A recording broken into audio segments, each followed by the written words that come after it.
Hello, everybody. This is Speaking with Rehman or Rehman Bracha, and this is my first video on my YouTube channel. Now, for those of you who don't know me, I am a public speaker, debater. I had a speaking channel on Instagram, a speaking page, and I decided to do the transition from Instagram to YouTube because of many reasons. Let's start with this video. Now, first of all, who am I? My name is Abdurrahman Pracha. I am 16. I right now am a student at Northern High. I was previously a student at City School Darasha campus for those of you for those Pakistanis, and I have a very weird obsession with public speaking. I love debating. I love public speaking, and I've been doing this competitively for 2 years almost, and I decided to make a speaking channel probably this year in June, July-ish, and I've been doing this for like 5, 6 months, and now I decided to do the transition from Instagram to YouTube.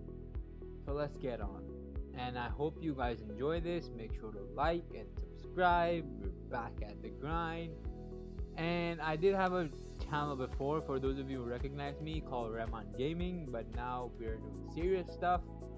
What my main goal with this channel is to motivate people, is to tell people about the purpose of life, as well as give them a reason and kind of give them motivation to live life happily without any regrets or any sadness. That is the main goal. So today this is an introduction video, so I'm gonna tell you about public speaking, I'm gonna tell you about debating, what the difference is, and what the three main types of debating structures are. So let's get started. Firstly, the difference between public speaking and debating. Now, the main difference when it comes to public speaking and debating is that usually when you see a person, any famous person, politician, sportsman, celebrity, anybody, they win an award or they just have to give a speech on a podium in front of the audience, that is called public speaking. The main difference between public speaking and debating is public speaking is a little more casual. It happens all around you. If a person is going on a podium and speaking in front of an audience of even 3 people, that's also public speaking. But debating is done on a more competitive standpoint, and it's a form of competition. That's the difference between public speaking and debating. Pretty much you speak in both, but in public speaking it's a little more casual.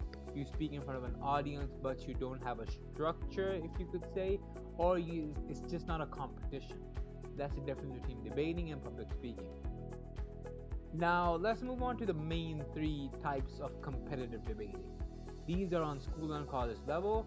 They may have different names depending on where you live, but these are like universally known as the 3 major forms of debating in public speaking. Number 1 is declamations. Now, what is declamation? I know almost all of you who are watching this video right now probably know what declamation really is. So basically, declamation is a form of debating in which you have a topic. You need to choose if you're for or against that topic. For example, if I have a topic that artificial intelligence is it a benefit or a curse, I will choose if I am on the benefit side or on the curse side. You make a speech listing the advantages and the disadvantages, and then at the end you tell how or which side you're on. Obviously, there's a lot of different components. We're not going to get into that because that's too specific and too in detail. But that is the main structure of a declamation. And how the declamation is: you get a topic, you choose if you're for or against that topic, and then you write a speech listing the advantages, the disadvantages, and which side are you on. Let's move on to parliamentaries. So parliamentary debates are probably one of the most widely known competitive styles of debating. What basically parliamentary debates is, it's kind of a lengthy thing when you talk about the structure of parliamentary debates, but I'm just going to tell you the basics, right? You have 2 teams of 5 speakers maximum, in which they battle it out on a topic. One team is for the topic, one team is against the topic. They both battle it out, and the winning team gets announced at the end. You don't get to choose if you're for or against that topic, but basically it's two teams of five speakers, and they battle out. One is with for the topic, one is against the topic. Now, the one thing in public speaking is, in debating, in parliamentary style debating, is that there's five people in one team, but only three get to speak. So you have speaker number one, you have speaker number two, you have speaker number three, and then you have two more speakers which you call resources. What are resources, you might ask? Resources are basically the people who help you the most during your prep time, and are basically the people who essentially have to come up with most of the information or do in the preparation time, because the other speakers are usually busy in making their own speeches. So they're basically the butt wipers, you could say, or they provide you with substantive arguments, give you suggestions, and ask you to double check your arguments by being the butt wipers. Let's move on to the two teams. What are they called? Firstly, it's the team which is for the topic. You call it affirmative, you can call it government, you can call it proposition. There's a lot of different names depending on where you speak, but it's usually affirmative, government, and proposition. Okay, and the team that is against the topic is usually negative or opposition. Those are the names pretty much that are given to these people. Now there's three speakers, as I said, but there are three speakers which speak, but there need to be four speeches for each team. So it's the first speaker, which you usually call the president or speaker number one. You have the second speaker, which is called the vice president or speaker number two, and you have the third speaker that is called the whip or speaker number three. And then you have another speaker that is called the reply speaker. I'll get into that later. Let's move on to the speaker roles now. Okay, starting off with the first speakers. The first speaker affirmative or the first speaker proposition. The main role that they have is every speech except the reply speech is 8 minutes.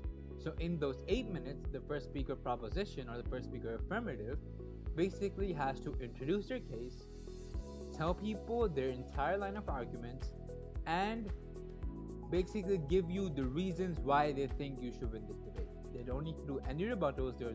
They are the first speaker who speak, and they basically give you an introduction and a definition and all the major arguments of your side.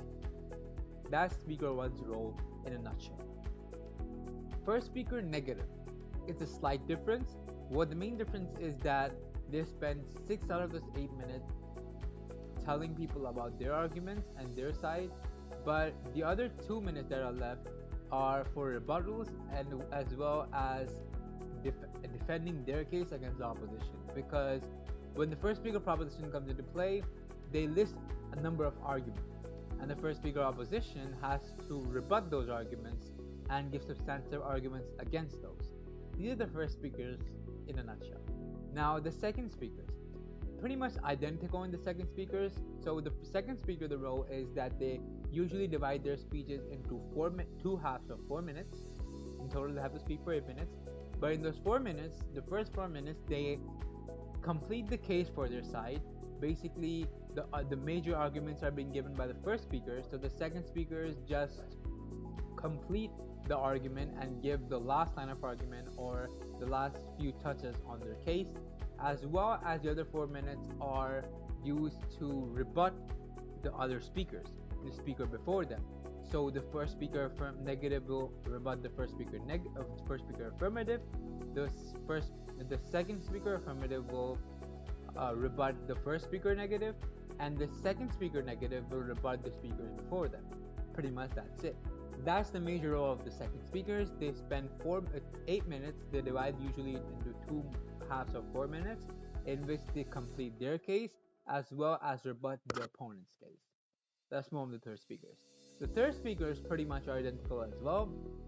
The third speakers never provide new arguments. They never do that. The third speakers only defend their arguments as well as rebut the other team's arguments. What the third speakers need to do in their 8 minutes is pretty much give you the reasons why they think they won, basically comparing your strongest case or your weakest case to their strongest case, and your arguments to their arguments in different ways. That's depending on the speaker. But basically, you compare your arguments to their arguments, and then basically you tell the audience why you think you won. That's the role of the third speakers, pretty much entirely. Both affirmative, both negative, opposite, proposition, doesn't matter. Let's move on to the reply speakers. There's a slight difference when you talk about the speeches of the reply speakers, because it's 4 minutes instead of 8.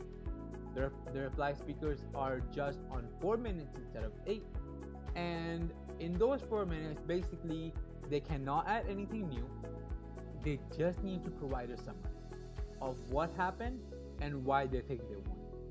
That's the entire thing the reply speakers do, is they provide a summary and they just tell the judge how they think they won. The how is the most important part, how they think they won. And usually the reply speaker, the formatting that goes, or in every format of public speaking or debating, parliamentary style debating, the order of speakers are: you have first speaker affirmative, first speaker negative, second speaker affirmative, second speaker negative, third speaker affirmative, third speaker negative, and then reply speaker negative. So opposition or negative, team negative, has the reply speech first. Because usually people say the reason for this is because because team negative starts secondly as well, so they have time to rebut then as well. So it's going to be a major advantage for team opposition if they end as last speaker as well. I think that's the reason why they chose the proposition to have the last reply speaker. This is parliamentary style done. We won't get into depth that much because this video would be like hours long. But this is parliamentary style done. Let's move on to the last form of competitive debating, my forte, MUNs. What do MUNs stand for? MUN stand for Model United Nations. Basically, in MUNs, what you particularly do is that all the major issues and reasoning that are being discussed in the UN committees like SOCOM, like DISEC, like UNESCO, like UN Women, these major UN committees that discuss major social issues going on in the world, that are discussed by school students. How? Every delegate or every student is being assigned a separate country. They represent that country as the delegate of that country. Basically, if I get China, I'm the delegate of China. In that, you have to discuss with delegates of other countries on these issues, first identify all the problems, then present all the solutions which you think can solve this problem, and then at the end you create an entire document in which you list everything you've spoken and how you think these problems can be countered. Like, for example, I had a motion a few days ago which was to increase political representation in women. People who were with me, shout out to you guys. But in that topic, pretty much what we did was we listed out all the problems that are limiting women political representation. We provided solutions as suggestions that what do we think are the solutions to these problems, and at the end we had a document which had all the things we said, all the frameworks and solutions we presented, and then we provided a proper reasoning on how these problems can be solved and how women's political representation can be increased. Pretty much these are the main 3 styles of debating, competitive debating. This is it for the video, and I would just like to say that I hope you guys enjoy this content, because I try to have my style as a motivational one, because I don't like to go into some controversial topics. I may have to sometimes, because if I want to raise awareness, but usually it's to just give people motivation and give them hope, because as we know, teenagers of this era, we're pretty stupid and we don't have the motivation we need in order to enjoy our lives. All of us are pretty much fucking depressed and just cry all the time. So that's something that my goal is to raise awareness for major topics, as well as give people the motivation and hope to live. If you want to check out my Instagram page, it's going to be in the description, and I'll see you guys in the next video. Peace.